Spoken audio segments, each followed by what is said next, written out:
Hey guys, so today we're going to be talking about keeping up with the Joneses and the luxury trap.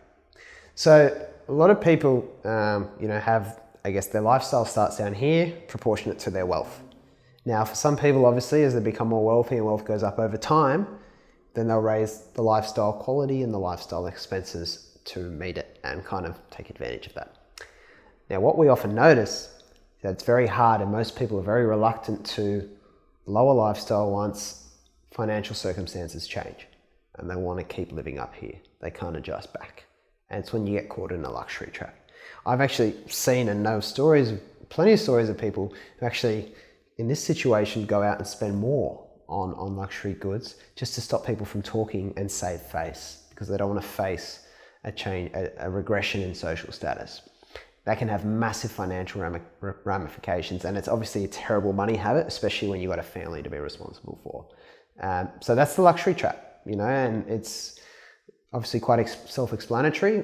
Luxuries are just indulgences. It's like if you have the money for them, then they're great, but they're not essential. But the luxury trap makes things feel essential because they're so heavily infused with like a sense of self-esteem, a sense of worth, of validation, of getting validation from others and keeping your social status.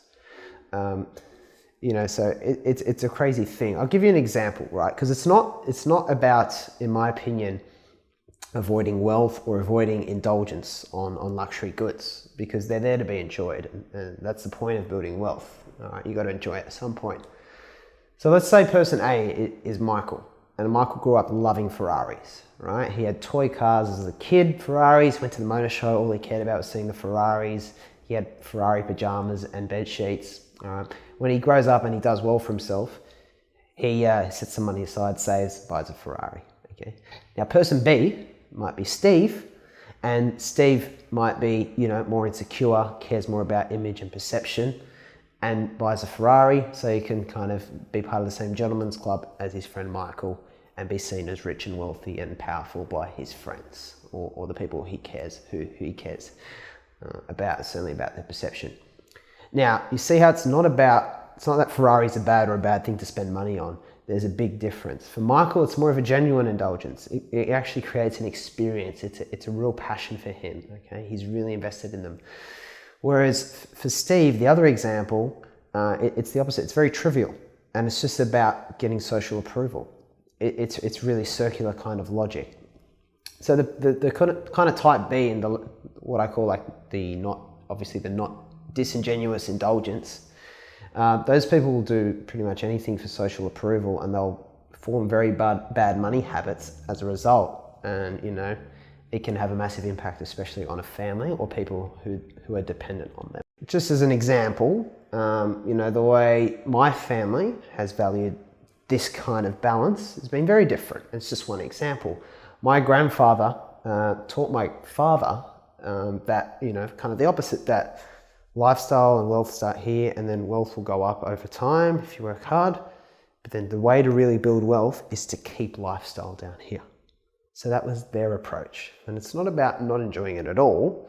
It's a bit stupid, what's the point? But it's about the balance. And that's why I grew up in the same dad my house grew up in, 40-year-old house, it's a daggy blue carpet and walls and small and, one bathroom on the top floor for 5. But, it's perfectly adequate. What we need to actually survive, be fulfilled, enjoy things is so minimal. And it still is, and it always should be for most people. Look at Warren Buffett, for example. Google Warren Buffett's house. It's not some, crazy mansion, and he's one of the richest people in the world, one of the most successful investors of all time.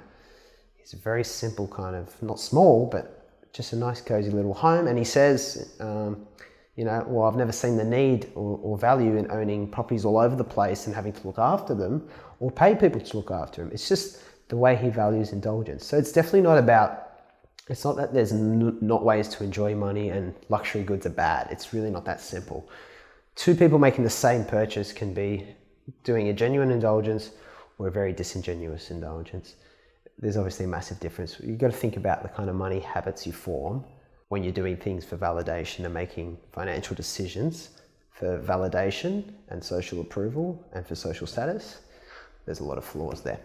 So that's a bit about the luxury trap and keeping up with the Joneses, which is never a great place to be. It's very dangerous. It's a slippery slope. But yeah, that's it for today, and then keep in touch with the other modules. Thank you very much.